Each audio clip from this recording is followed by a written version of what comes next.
Tonight on the docket, America's third war. It isn't enough for the president, for the secretary of state, and for the war hawks in Washington that this country is ensnarled in two illegal wars, one in Iraq and one in Afghanistan, wars that have cost at least $1 trillion, wars that have killed thousands of Americans and an untold number of foreign innocent civilians. They want more bloodshed. For weeks, Libyan rebels have been fighting to overthrow their brutal dictator, Colonel Gaddafi. Yet all of a sudden, the international community has decided to intervene violently, and the U.S. won't be left behind. President Obama and Secretary of State Hillary Clinton have led us into a third unethical and non-defensive conflict, this one in Libya.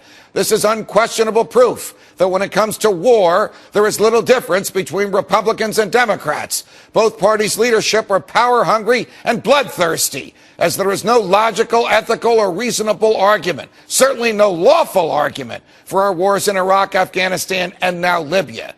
But let's not forget, this action is brazenly unconstitutional. Congress did not declare war on Libya. And what you may not know is that more time was spent at the Constitutional Convention when they wrote it in 1787, debating who or what the new government would initiate rather than on war. On no other topic was discussed more than war. It is clear beyond dispute that the Constitution says only Congress can declare war. And war can only mean the governmental use of military assets for violence.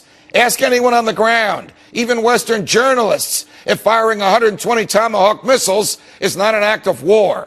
Only completely perverted logic could conclude that our actions in Iraq and Afghanistan and now Libya are not acts of war that constitutionally require a formal declaration by the Congress.